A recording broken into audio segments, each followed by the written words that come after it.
시간은 말씀 듣는 시간입니다. 어린이 청년 사역을 통해서 초저출산 시대 교회가 나아가야 할 정말 멋있는 좋은 모델을 제시하고 있는 충남 당진 동일교회 이수훈 목사님께서 말씀 증거해 주시겠습니다. 이 시간에 우리 이수훈 목사님 정복합시다라는 제목으로 말씀 전하십니다. 여러분 할렐루야로 환영해 주시기 바랍니다. 할렐루야. 아멘. 주님께 영광을 올려드립니다. 주님께 큰 박수로 영광을 올려드리겠습니다. 2009년이었습니다. 도로가 생기는 것도 건물이 지어지는 것도 기쁘지 않았습니다. 영국에 가서 교회를 보니까 1년에 400개씩 무슬림에게 팔려가고 있었습니다. 하루에 1파운드를 모아서 6번 기도하면서 그들은 교회를 접수하고 있었죠. 문득 영국 런던 시청 앞에 무슬림 스전이 세워졌는데 그곳에서 1만여 명의 무슬림들이 예배를 드리고 있습니다. 교회는 무너져서 없어지고 있는데 무슬림은 확장하고 있었어요. 프랑스에서 호텔에서 잠을 잤는데요, 자동차 주차 비용을 호텔에서 받습니다. 많이 망가지기 때문에 책임질 수 없다는 얘기죠. 밤 8시가 되니까 밖에 나가지 말라는 거예요. 나가면 당신의 생명이 위험하다. 이미 무슬림들이 장하고 있어서 우리는 보장할 수 없다. 사회 치안 부대가 와 있던 것입니다. 대한민국이 어느 날 아이를 낳지 않는 가운데에 지금 230만 정도의 외국인이 들어와 있습니다.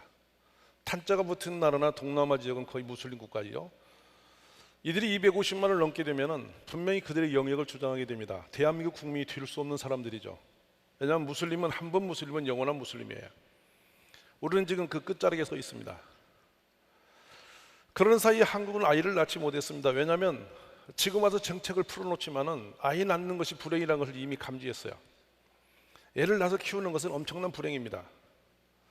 아이 셋을 낳아서 키우려고 보면요, 초등학교 입학하는 동시에 학원이 9개가 최소 9개가 됩니다.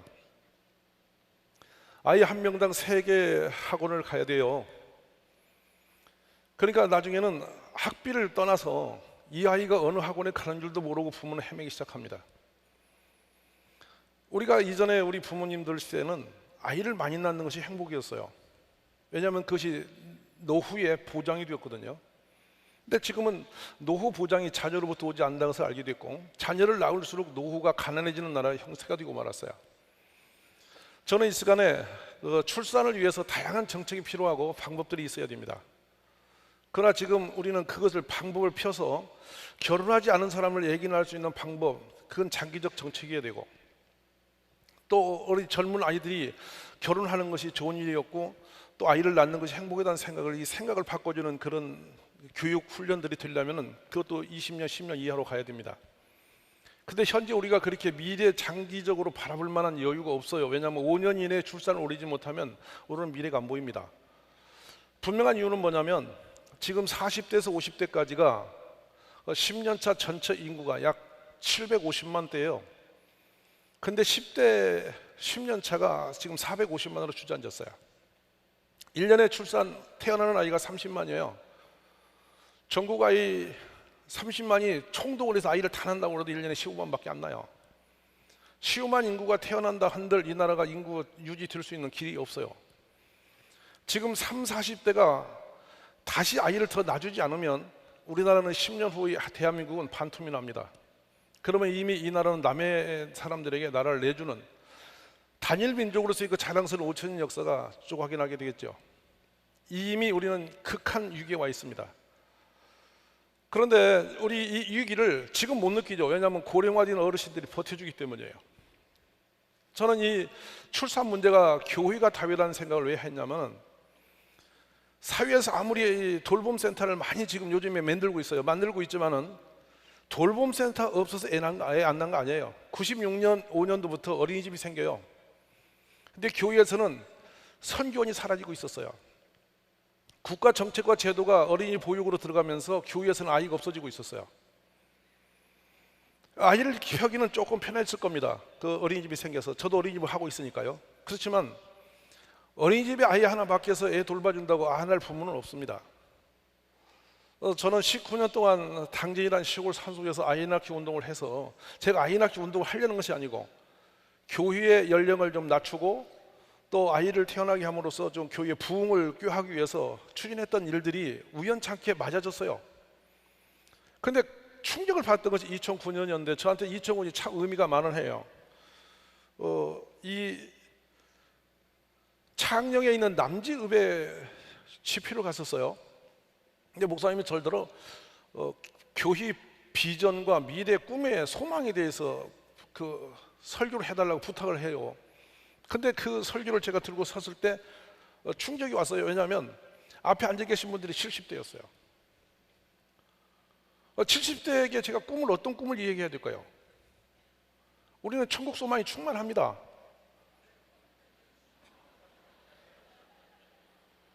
65세 되신 유할머니가 4살 먹은 아이를 등에 업고 저에게 커피 대접을 해요. 그 교회 최초 연수자였어요. 9월 달에 제가 그 진접 오남 지역에 집회를 하고 있었습니다. 방송에서 새벽에 뉴스가 나왔죠. 수도권 집중 인구 50% 넘었다는 주입니다. 오늘 광주에서 전라남도에서 아기를 그래도 우리나라 제일 많이 낳아요. 돈 많이 주고 아기 많이 낳아요. 근데 그 아이들 크면서 전부 다 사라집니다. 서울로 다 올라가요. 그럼 우리는 어떻게 합니까? 지역은 소멸할 거 아니겠습니까? 저는 오늘 이 집회를 끝나고 이 광주 전남 지역의 교회에서 아이들이 많이 태어나서 매년 10만 명 이상 아이가 태어나는 축복이 있기를 원합니다. 아멘이십니까? 그런 희망을 가지고 주님께 그렇게 도와달라고 박수 한번 올려주시기 바랍니다.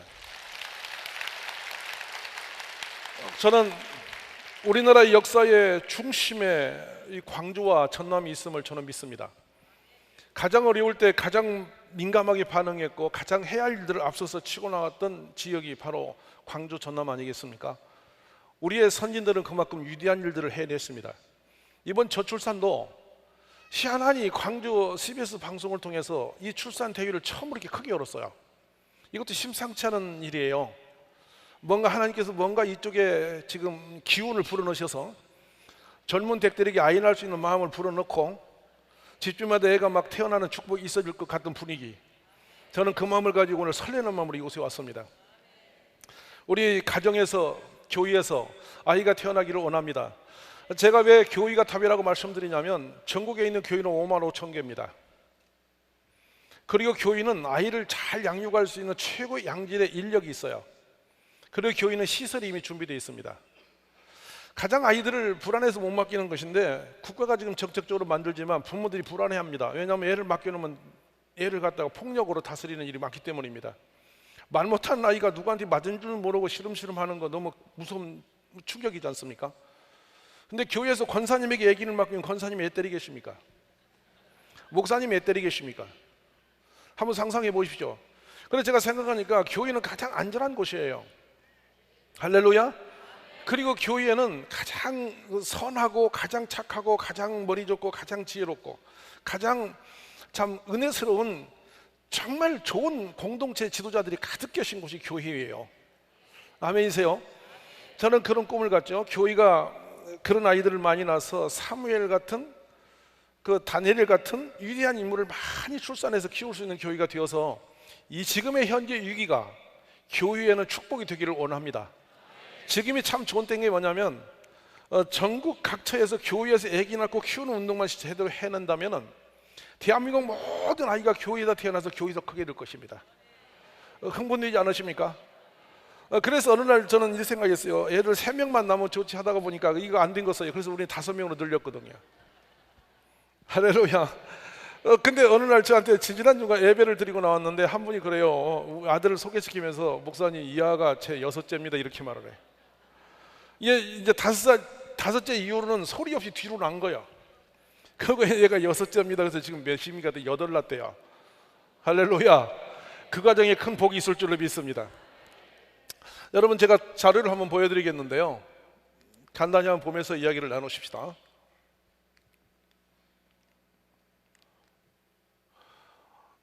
지금 제가 이 말씀드린 장면이 이 장면인데 이게 말을 잘 안 듣네요.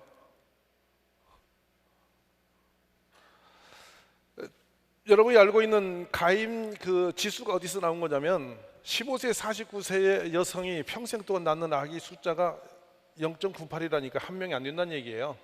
제 말 아시겠죠? 그러니까 굉장히 유익이죠. 이게 좀 말을 잘 안 듣네. 예. 유기에 대한 얘기는 여러분 아실 텐데요. 일본이 1.43을 찍고 있어요. 지금 벌써 유기 때문에 일본은 대단히 공장들 가동이 어려웠고 힘들어하고 있어요. 자, 우리도 지금 금방 턱 앞에 일이 와 있고요. 근데 더 큰 문제는 유대인들을 가니까 5명씩 낳고 있었어요.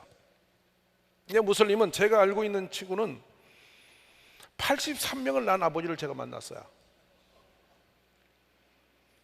부인이 넷인데 중간에 돌아가시고 어떻게 돼가지고 또 부인 없고 이상해서 여러 여인을 두고 살면서 다 애를 많이 낳아버린 거예요. 근데 이 아버지는 83명이니까 애 이름을 몰라요. 애들만 아버지를 알지 아버지는 애를 몰라요. 한편 엄청 부러웠어요. 무슨 말 아세요? 엄청 부러웠어요. 왜냐하면 이분의 평생은 자기는 신경 쓸 것도 없어요. 어느 아이가 뭘 갖다 준지도 모르고 집에 쌓여 있어요. 여러분도 그렇게 많이 낳는 축복이 있기를 원합니다. 아멘. 제 꿈이 있는데요. 뭐냐면 전국 5만 5천 개 교회에서 아이들이 날마다 태어나는 축복이 있었으면 좋겠어요. 할렐루야. 그래서 여기까지 제가 제안합니다. 지금 54세 미만이신 분들은 오늘 이 밤에 가서 기도를 하시고 아이를 낳는 축복이 있기를 원합니다. 왜냐하면 우리나라에서 아이를 낳지 않는 문제의 가장 큰 장애는 뭐냐면 학비 문제였고 애들의 진로 문제였어요. 이걸 자꾸 덮어놓고 지나가는데 그동안 돈 많이 쏟았고 돌봄에 대한 교육도 훈련도 많이 했고 학교를 많이 만졌는데요. 지금은 아이를 낳으면 벌써 대학 보내는 것부터 걱정이고 진로가 걱정이에요. 그렇기 때문에 아이 출산이 안 되는 거예요. 자, 봅시다. 성경 말씀을 제가 대면서 사무엘과 다니엘 같은 아이를 낳기를 꿈을 꾸면서 이 말씀을 제가 올린 것이고요.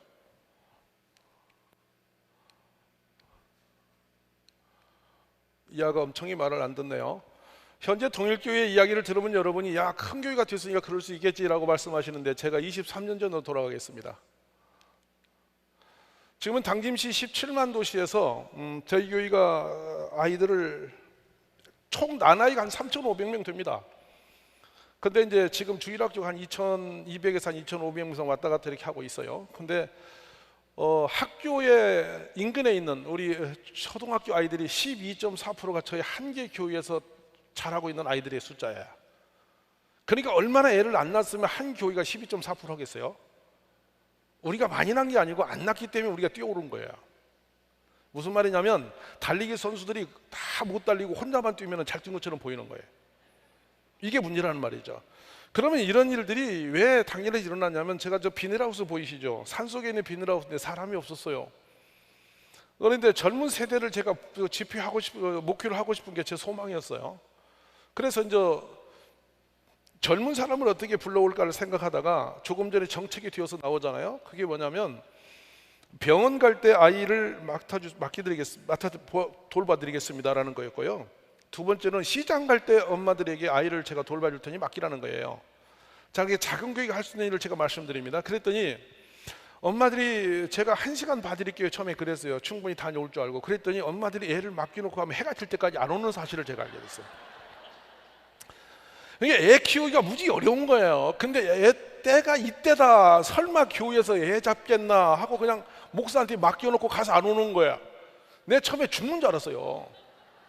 근데 점점 애가 숫자가 늘어나서 뭐였냐면 이렇게 큰 목욕 다라이에다가 뜨뜻한 물을 담궈놓고 제가 요령이 생긴 거예요. 애들을 물속에다 담궈놨더니 물속에다 허벅지에다 지쳐가지고 금방 자는 거야. 그 엄마가 올 때더니 뭐 얘는 목욕시킨 것처럼 가지런히 머리가 가지런히 누워서 자니까 얼마나 좋은지 몰라. 근데 처음에는 이렇게 아이를 그렇게 돌보기 시작했어요. 그러다가 97년도 제가 어린이집을 오픈합니다. 종교시설 어린이집을 오픈하고 43명의 아이가 있는데 지금 193명이 자라고 있습니다만은 이 어린이집에서 엄마가 올 때까지 풀로 봐주는 일을 했고요. 감동되는 보육을 했어요. 부모가 감동이 되도록 하나 더 나도 행복하다, 맡기고 싶은 기관이라는 생각이 들도록 교회에 특별한 관리를 하기 시작합니다. 그랬더니 엄마들이 여기 아이를 맡기면서 재미가 나는 거죠. 여러분, 세상의 부인들은요, 남의 것이 욕심나고 세민하면 못할 게 없어요. 무슨 말 알아듣기 바랍니다. 애 키우는 게 아무리 힘들어도 옆집 애가 멋지게 잘 크고 있으면 하나 더 날 마음이 생기게 되는 거라고. 이해하시면 아멘 하십시오. 그래서 우리가 교회에서는 아이들을 감동되게 보육을 하게 되면 다음 세대가 일어나는데요. 이 어린이집에서 아이가 태어났어요. 이 돌봄센터를 하는 거예요. 지금 이게 국가적 시책으로 들어갔는데 문제는 뭐냐면 아무리 돌봄센터 많이 생겨도 아이를 맡기고 좀 편해질 뿐이지 또 다른 아이를 낳지는 않을 거라는, 제가 그 예측이 가능한 일이거든요, 여러분. 교회만이 할 수 있다는 것이 무엇이냐면, 잘 들어보시기 바랍니다. 이 돌봄을 할 때에 제가 그런 생각이에요. 아예 그 산후조리원서 아이가 태어나면 교회로 온다는 거예요. 이게 후쿠이에 있는 방법이에요. 후쿠이는 시에서 일을 하고 있습니다. 근데 전문적인 요원들을 엄청난 투자를 해서 그들을 보육하게 하는데, 저는 어린아이의 돌봄의 시간이, 우리 아무리 돌보미를 잘해도 한 아이를 3개월, 4개월, 1년을 본다는 것은 거의 초조금입니다. 낳은 엄마도 애기 보기 힘들어서 아빠 보고 봐달라고 이렇게 하는데 누가 그 아이를 봐줍니까?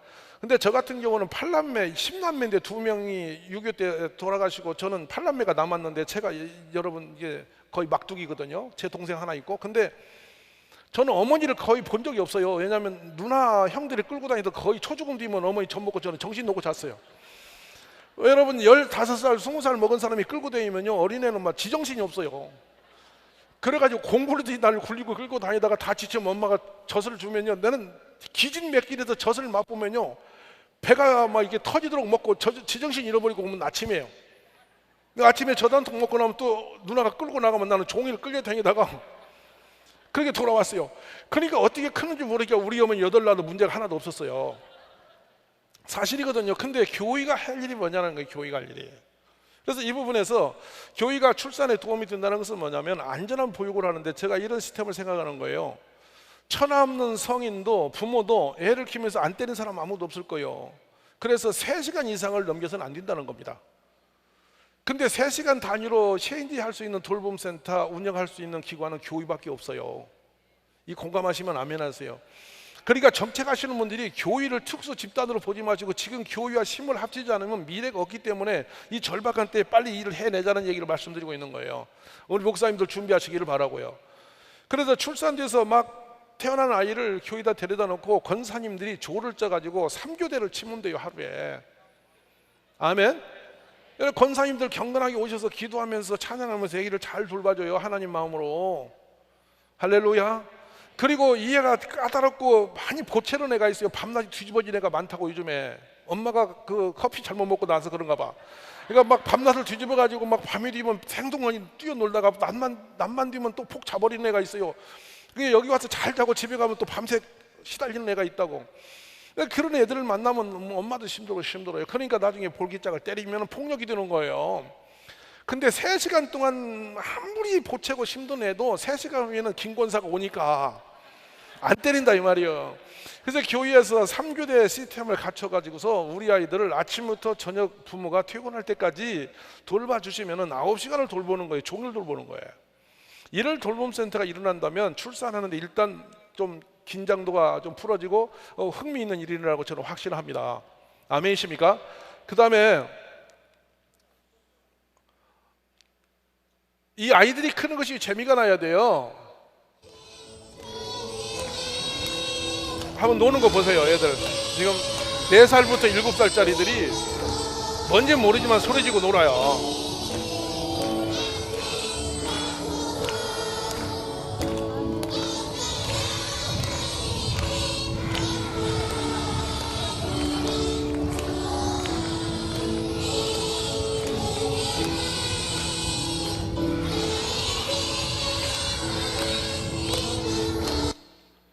따라 부르고 싶으시죠?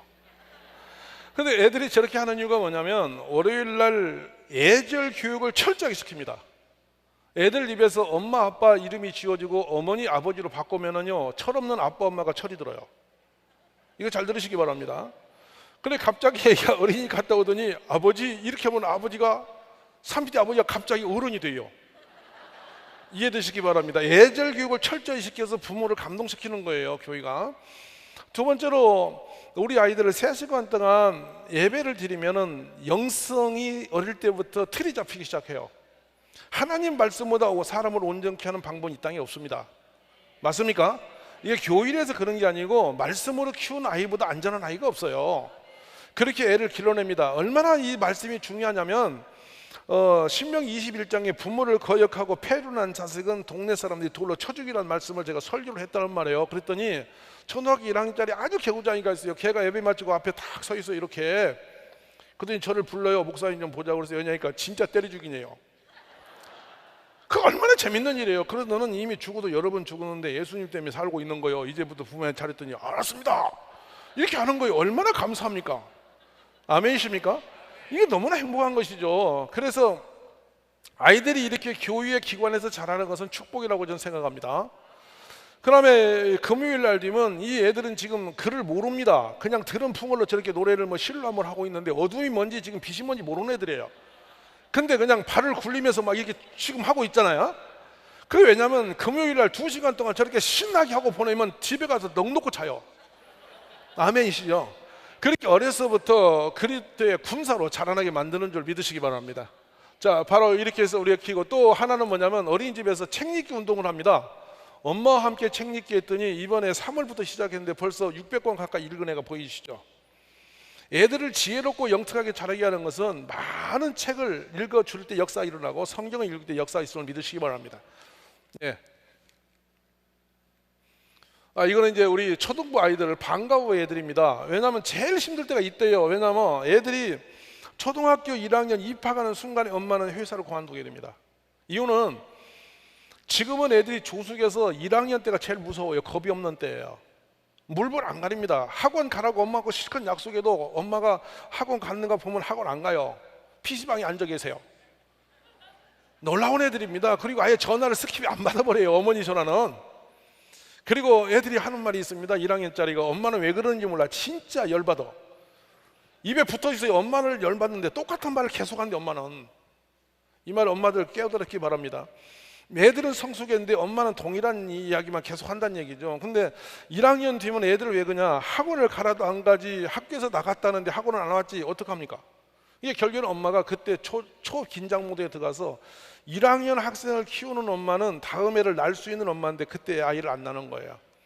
그래서 교회에서 이 아이를 데려다 어떡하냐, 학교 마당에서 세상을 볼 수 없도록 사무엘처럼 학교 마당에서 바로 교회 버스에 태워서 교회로 데려다가 바로 말씀과 함께, 할렐루야, 말씀과 함께 자라게 만드는데 이게 이제 대박입니다. 뭐냐, 학구열에 대한 목마름이 분명히 다 있죠. 우리나라의 제일 큰 장벽이 언어 장벽입니다. 6년 동안 교육기관에서 자라면서 생활을 매일 2시간씩 영어를 가르치다 보니까 6년이 되고 나면 영어를 재밌게 만듭니다. 근데 이제 여름 방학 때는 애들이 외국 대학생들을 불러서 여름 캠프를 함께 생활하게 만들었는데 재밌는 일이 벌어집니다. 이때는 외국인들이 놀려 도망가요. 왜냐하면 애들이 영어가 안 되는데 계속 덤벼들어서. 이해되십니까? 뭔가 말도 안 되는 말을 계속 떠들어대니까 외국인이 못 알아듣습니다. 이거는. 그렇게 하면서 아이들이 자라나는데 저는 그 모습이 행복합니다. 그리고 여기에서 또 하나는 우리 애들이 단체로 부르는 찬양 한번 보시기 바랍니다.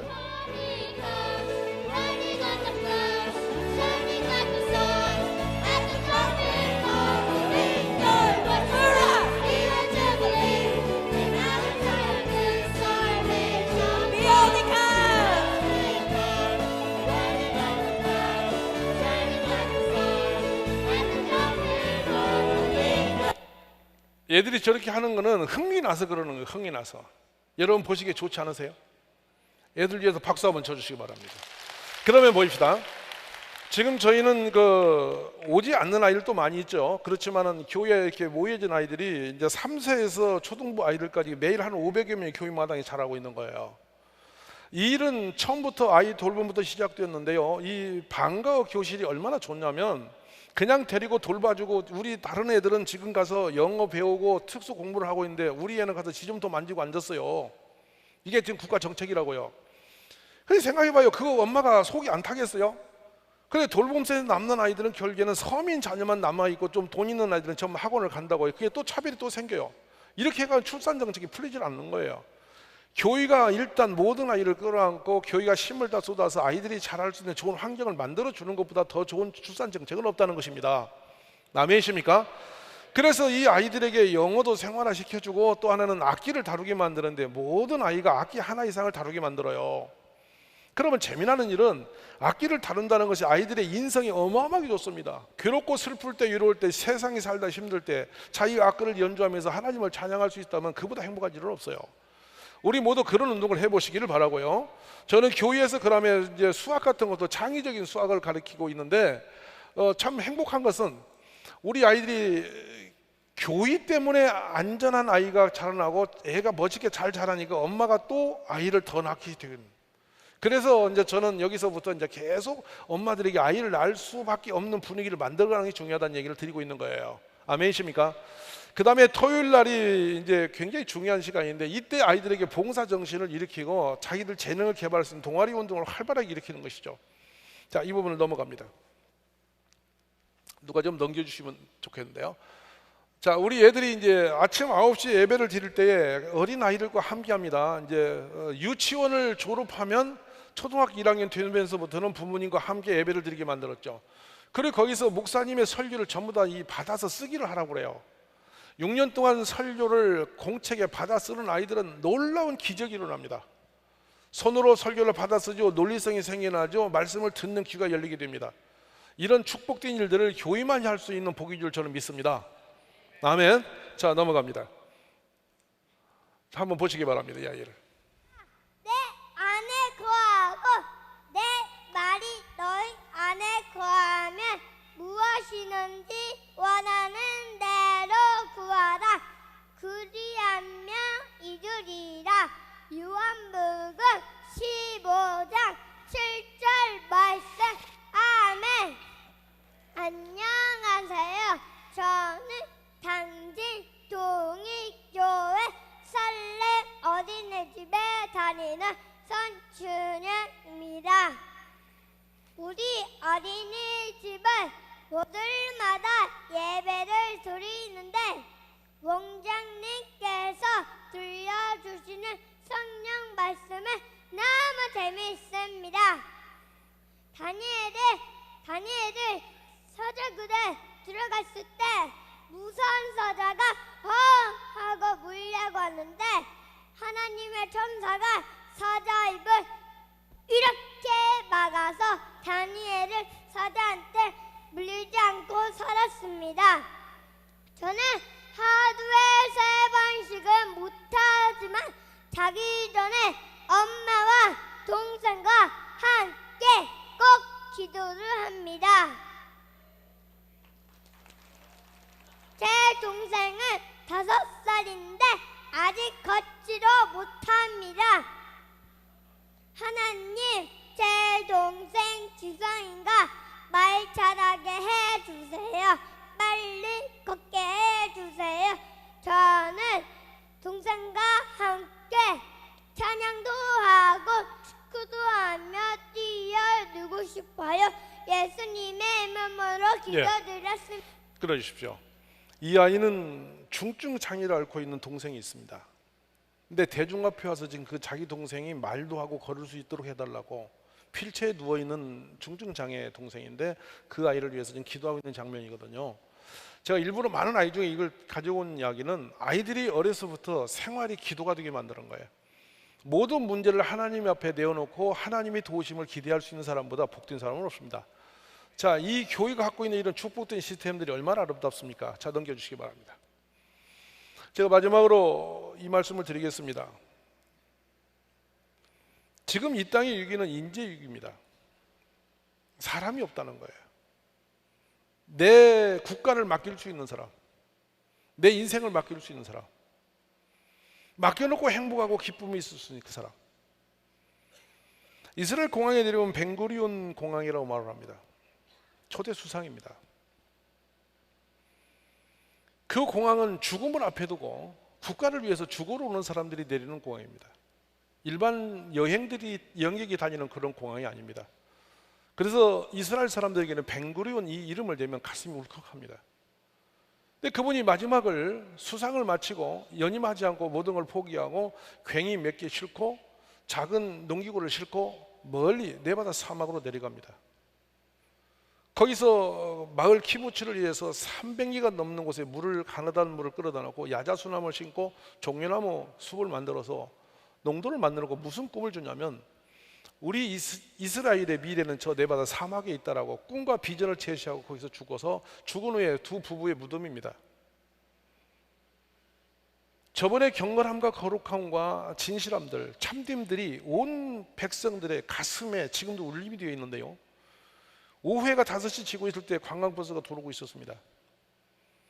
여선생님이 치마를 입은 여선생님이 저 자갈밭에 무릎을 꿇고 앉았습니다. 그러자 아이들이 그 앞에 뺑 둘러서더니 벵구리온이 어떤 분인지 설명을 하고 할 때 모든 아이들이 눈물을 흘리면서 함께 손을 모으고 정말 눈물을 흘리면서 기도를 하는 걸 제가 보았습니다. 저는 오늘 이게 김대중 전 대통령의 기념 센터에서 우리가 함께 이 집회하는 거 참 가슴이 설렙니다. 존경할 수 있고 믿을 수 있는 지도자를 만난다는 것은 백성의 축복이죠. 출산 문제가 단순히 애를 낳을 거냐 안 낳을 것이 문제가 아니고 하나님의 꿈이 또 하나님의 비전이 또 우리의 비전과 나라의 국가의 위대한 일들이 우리 자녀 속에서 있다고 생각한다면 누가 아이를 낳는 것을 힘들어하겠습니까? 자녀가 희망이 되는 것, 애들이 자라는 그 모습이 우리의 꿈이 되고 즐거움이 되고 자랑이 되는 것, 이보다 더 감동된 일은 저는 없다고 생각합니다. 결국에는 아이를 낳는 것이 짐이 되고 자신의 삶의 위기가 되기 때문에 아이를 안 낳는 것인데, 이 부분의 문제를 우리가 해결할 수 있는 것은 교회밖에 없다고 제가 확신하는 것이죠. 그래서 저는 출산운동을 하면서 교회를 치고 들어가서 말씀을 드리는 겁니다. 전국 교회가 교육관을 주일만 쓰고 놓아두고 있는 교육관을 빨리 교실로 바꿔서 학교 후에 아이들을 데려다가 엄마가 퇴근할 때까지 밤 9시고 8시 구간에 아이들을 저녁 식사를 잘 제공해서 집에 돌아가는 시간이 보통 저희는 8시 30분까지 갑니다. 그리고 수요 예배를 교회에서 아이들이 예배를 드리게 만들고 차량 운행을 안 하니까 부모가 데리러 올 수밖에 없어요. 금요 철야에도 아이들이 집에 안 가고 있어요. 자동차 운행을 안 해요. 그럼 부모가 금요 철야 올 수밖에 없어요. 말씀은 아멘 하십시오.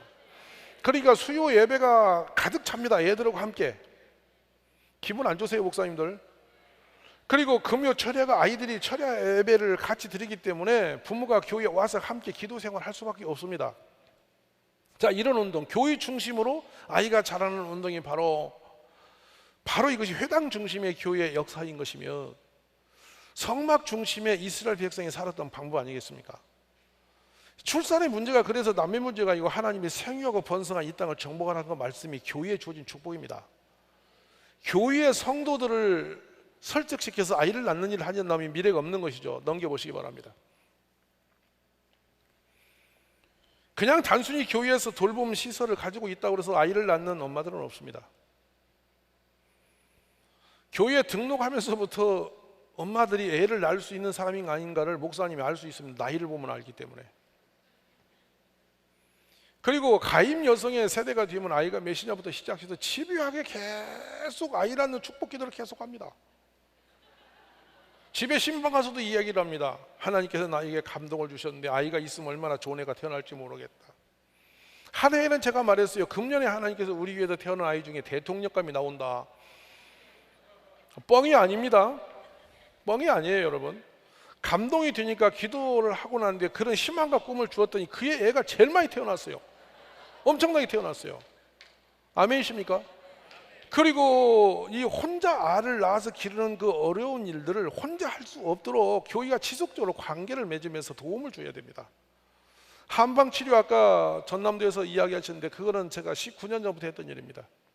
아마 수만 명 주었을 것 같습니다. 제가 애를 못 낳는 분을 한방으로 치료하는 것을 무료로 계속 공부해서 아이가 낳도록 만들다 보니까 요즘엔 저는 여성을 이렇게 보면 이분이 알을 많이 낳겠나 못 낳겠나 이것이 죄송합니다, 여러분. 그리고 이렇게 임신한 모습을 보면 이게 딸인지 아들인지 거의 구별이 가능해요. 하도 아이에 집중하고 다니니까.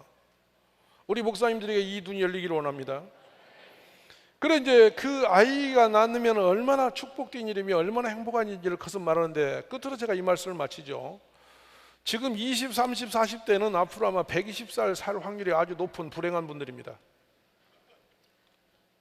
알을 하나씩 낳습니다. 양쪽 아이 결혼했더니 양쪽 부모님이 안 돌아가시고 120년까지 독야청청하셔요. 인생은 아무리 건강해도 80 넘은 후에 도움을 얻지 않고는 못 사는 존재입니다. 양가 부모님이 사시는 연령을 따지니까 160년이에요. 160년 동안 비생산적인 노인이 그냥 앉아서 쳐다봐요. 아들, 딸 둘을 결혼시켜 놓고. 이 애들도 아를 낳고 자기 생활이 있어야 되는데 부모님 네 분이 눈 부릅뜨고 쳐다보고 계셔요. 살아날 방법이 있겠습니까? 국가 운영이 되겠습니까? 가정이 되겠습니까? 결국 출산은 자신이 살 수 있는 유일한 축복의 방편인 것입니다. 그래서 이게 나이 든 분들에게 가장 큰 위로가 되는 것은 자녀 아니겠습니까? 근데 이 문제가 언제 처리되냐면 50이 지나면 그때서 알을 낳을 걸. 모든 사람이 50 넘은 분은 출산 문제 물어볼 거 없이 다 출산 운동가입니다. 왜냐하면 이미 이 휴대폰에 보면 남편도 아내도 다 지워지고 없어요. 이미 다 돌아가시 지워버리고 없어요. 그리고 거기다 손녀, 손자, 딸만 계속 갖고 다니면서 들여다보고 있어요. 이렇게 하는 건 왜냐하면 손녀, 손자가 그렇게 예쁠 수밖에 없다는 얘기죠. 마음이 간다는 얘기죠. 그러니까 손자 태어난 건 즐거운데 나는 못 낳았던 것이죠. 그러니까 이제 나이 드셔서 그때서 애를 보고 애를 낳으니 젊은 애들 아직 감이 안 오는 거죠. 오늘 저는 교회 운동이 되어져야 되고 교회의 부흥 운동이 되어야 되고 이 나라의 희망 운동이 바로 교회가 되어져야 된다고 생각을 합니다. 마침 우리 CBS 방송이 오늘 이 일을 한 걸 저는 너무도 감사하고 역시 광주다.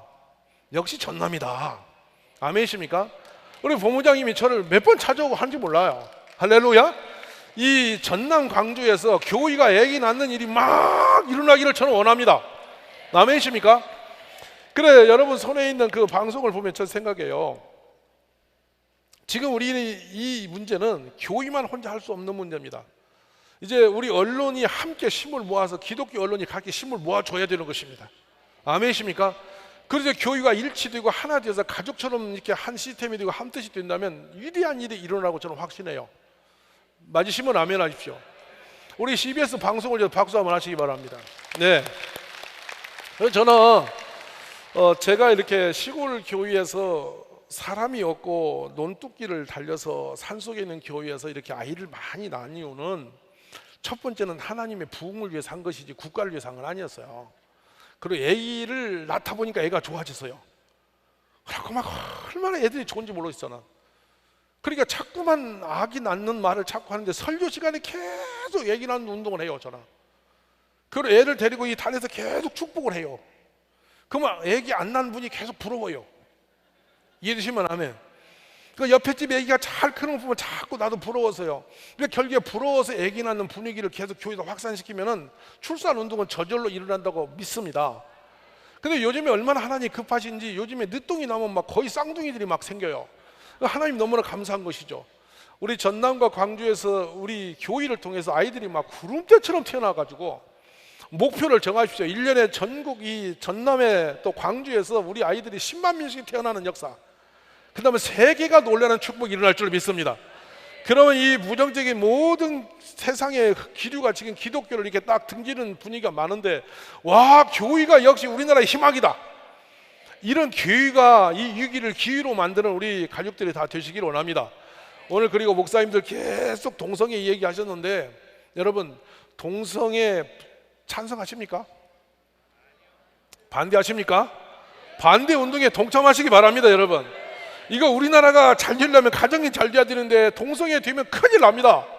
왜냐하면 화란에 가니까 화장실 문 높이가 50cm예요. 동성애자들이 그 속에서 이상한 짓을 하는 거예요.